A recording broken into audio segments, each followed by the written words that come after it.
колеги, може да почнеме.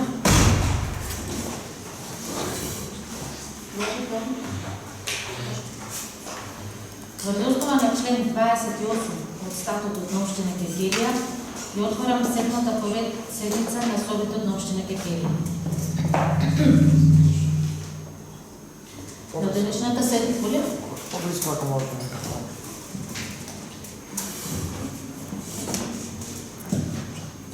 На денешната седница се покани Антон Сарамандов, градоначалник на општина Кефелија, Ангелина Петкова, пратеник во Собранието на Република Македонија, Сашко Јанчев, пратеник во Собранието на Република Македонија, представници од Средното општинско училиште Јосиф Јосифовски Кефелија, представници од Општинското основно училиште Владо Кантарџиев Кефелија, представници од Општинското основно училиште Крстен Мисирков Кефелија, представници од Општинското основно училиште Ристо Шупов Невоци, представници од Основното општинско училиште Климент Охридски Мировци, представници од Општинското основно музичко училиште Васо Карјанов Кефелија, представници од Јавната општинска установа Библиотека Гоце Делчев Кефелија, представници од Јавната општинска установа Работнички универзитет Кирил и Методија Кефелија, представници од Јавната општинска установа Детска градинка Детска радост Кефелија,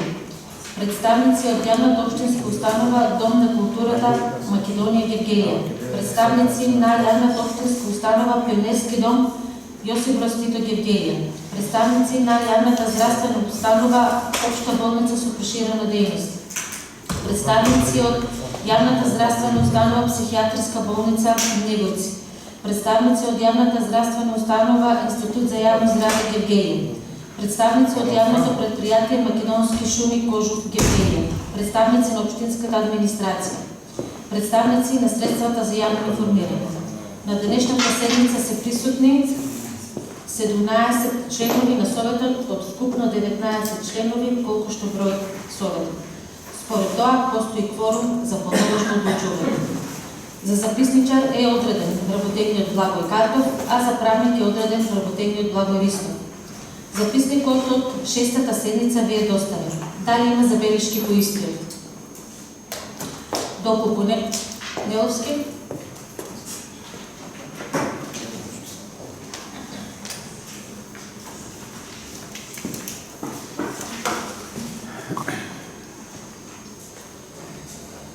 Благодарам, председателке.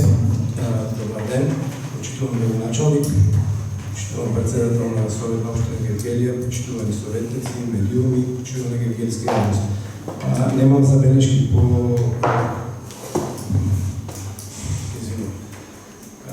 забелешки по извештај по записникот, меѓутоа би сакал во имена барем да ни го давате записникот 7 дена заедно со материјалите што ги добиваме за седница, а не да биде ден или два пред самата седница. Да може да го разгледаме убаво и доколку имаме некои забелешки на комисии или на време да може да реагираме. Благодарам. Благодарам. Забелешката е примена општинска администрација?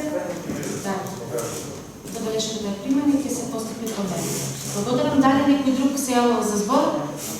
Доколку никој не се јавува за збор, го ставам записникот од 6-та седница на гласање. Молам поезаните кај на рак. Констатирам дека записникот од 6-та седница е едногласно усвоен. За денешната седница го предлагам следниот дневен ред. Точка 1. Предлог заклучок за усвојување на извештајот за работењето на општина Кефелија во 2025 година. Точка 2. Предлог заклучок за усвојување на кварталниот извештај за извршување на буџетот на општина Кефелија за 2025 година за периодот 1.1.2025 до 31.12.2025 година кумулативно. Точка 3. Предлог завршна сметка на буџетот на општина Кефелија за 2025 година. Точка 4. Предлог решение за усвојување на завршната сметка на Средното општинско училиште Јосиф Јосифовски Кефелија за 2025 година. Точка 5. Предлог решение за усвојување на завршната сметка на Основното општинско училиште Владо Кантарџиев Кефелија за 2025 година. Точка 6. Предлог решение за усвојување на завршната сметка на Општинското основно училиште Крстен Свирков Гевгелија за 2025 година. Точка 7. Предлог решение за усвојување на завршната сметка на Основното општинско училиште Ристо Шупјев Негорци за 2025 година. Точка 8. Предлог решение за усвојување на завршната сметка на Општинското основно училиште Климент Охридски Мировци за 2025 година. Точка 9. Предлог решение за усвојување на завршната сметка на Општинското основно музичко училиште Васо Карјанов Гевгелија за 2025 година. Точка 10. Предлог решение за усвојување на завршната сметка на јавната општинска установа Детска градинка Детска радост Гевгелија за 2025 година. Точка 11. Предлог заклучок за усвојување на извештајот за реализација на програмата за активности на општина Гевгелија во областа на образованието за 2025 година. Точка 12. Предлог информација за средно стручно образование за 2025-2026 година во општина Гевгелија. Точка 13. Предлог план за запишување на ученици во прва година средно образование во Средното општинско училиште Јосиф Осиповски Гевгелија за учебната 2026-2027 година. Точка 14. Предлог заклучок за усвојување на извештајот за реализација на програмата за уредување на градежно земјиште во општина Гевгелија за 2025 година. Точка 15. Предлог заклучок за усвојување на извештајот за реализација на програмата за изградба, реконструкција, одржување и заштита на општинските патишта и улици во општина Гевгелија за 2025 година. Точка 16. Предлог заклучок за усвојување на извештајот за реализација на програмата за активностите на општина Гевгелија во областа на социјалната заштита за 2025 година. Точка 17. Предлог заклучок за усвојување на извештајот за реализација на програмата за активностите на општина Гевгелија во областа на еднаквите можности на жените и мажите за 2025 година. Точка 18. Предлог заклучок за усвојување на извештајот за работата на локалниот младински совет во општина Гевгелија за 2025 година и именуваниот службеник во делокругот на младите за 2025 година. Точка 19. Предлог програма за работата на локалниот младински совет во општина Гевгелија за 2026 година и именуваниот службеник во делокругот на младите за 2026 година.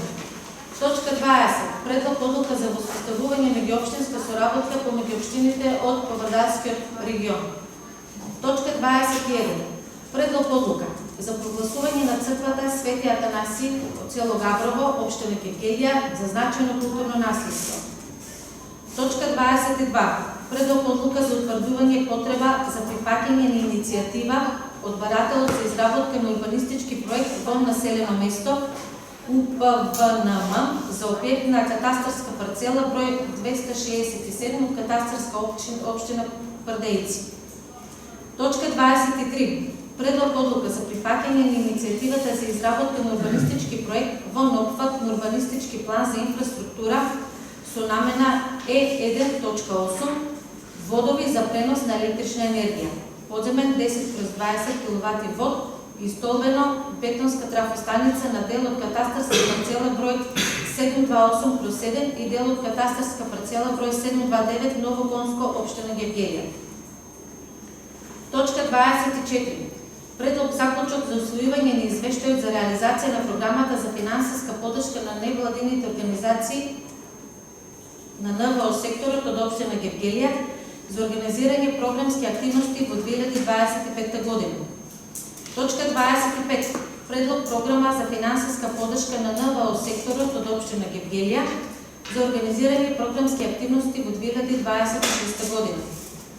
Точка 26. Предлог решение за разрешување член во училишниот одбор на Општинското основно училиште Владо Кантарџиев Гевгелија. Точка 27. Предлог решение за именување член во училишниот одбор на Општинското основно училиште Владо Кантарџиев Гевгелија. Точка 28. Предлог решение за усвојување на завршната сметка на јавната општинска установа Библиотека Гоце Делчев Гевгелија за 2025 година. Точка 29. Предлог решение за усвојување на извештајот за работа на јавната општинска установа Библиотека Гоце Делчев Кефтелија за 2025 година. Точка 30. Предлог решение за усвојување на годишната програма за работа на Библиотека Гоце Делчев Кефтелија за 26 година. Предлог решение за усвојување на завршната сметка на Дом на културата Македонија Кефтелија за 2025 година. Точка 32. Предлог решение за усвојување на извештајот за работа на Дом на култура Македонија Кефтелија за 2025 година. Точка 33. Предлог решение за усвојување на годишната програма за работа на Дом на култура Македонија Кефтелија за 2026 година. Точка 34. Предлог решение за усвојување на завршната сметка на Јавната општинска установа Работнички универзитет Кирил и Методија Кефтелија за 2025 година. Точка 35. Предлог решение за усвојување на извештајот за работа на Работнички универзитет Кирил и Методија Кефтелија за 2025 година. Точка 36. Предлог решение за усвојување на годишната програма за работа на Работнички универзитет Кирил и Методија Кефтелија за 2026 година. Точка 37. Предлог решение за усвојување на завршната сметка на Пионерски дом Јосип Броз Тито Кефтелија за 25-та. Точка 38. Предлог решение за усвојување на извештајот за работа на Пионерски дом Јосип Броз Тито Кефтелија за 2025 година. Точка 39. Предлог решение за усвојување на годишната програма за работа на Пионерски дом Јосип Броз Тито Кефтелија за 2026 година. Точка 40. Предлог информација за состојбата со здравствената заштита на населението во општина Кефтелија и состојбата со здравствениот кадар во јавните здравствени установи во општина Кефтелија. Точка 41. Предлог информација за состојбите со шумскиот фонд, пошумувањето и експлоатацијата на шумите во општина Кефтелија. Точка 42. Предлог заклучок за изработка на општински енергетски план. Како дополнителни точки би беа доставени: точка 43. Предлог одлука за отпис на инвентар, опрема и информатичка опрема во собственост на општина Кефтелија. Точка 44. Информација за уривање на кровна конструкција на Средното општинско училиште Јосиф Јосифовски Кефтелија. И точка 45. Информација во врска со отпунување на дел од кровната конструкција на објектот Цветови при јавната општинска установа Детска градинка Детска радост Кефтелија.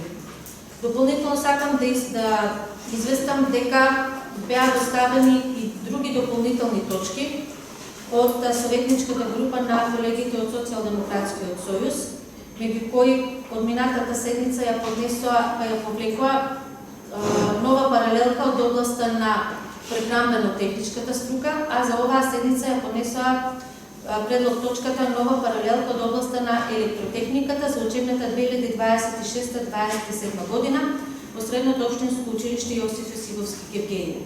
Со оглед на тоа што на денешниот дневен ред, на точките од денешниот дневен ред, имаме точки кои ја апсолвираат оваа материја, меѓу другото се и анкетите од гласањето на учениците од 9-то лекците, односно од завршното оделение од 9-то оделение. Представниците на општинската администрација кои ги подготвуваат сите овие точки и овие материјали, дополнително ќе ви апсолвираат целисходноста на ставањето, односно неставањето на оваа точка на дневен ред. Исто така беше доставен предлог точка за шумски фонд неколку седмици претходно, како што ви кажав, така беше изставена некоја од следните, некоја од следните е денешната седница на Советот и информациите за кровната конструкција, односно настаните со отпомнувањето на кровот на детската радост, на детската градинка Детска радост и Јосифовски, како и уште една точка амбиентален воздух информација, која сметам дека беше абсолвирана преку ваше поставено со вакво советничко прашање на една од претходните точки. Отворам претрес по предложениот дневен ред, заклучно со точка 45. Дали некој се јавува за збор?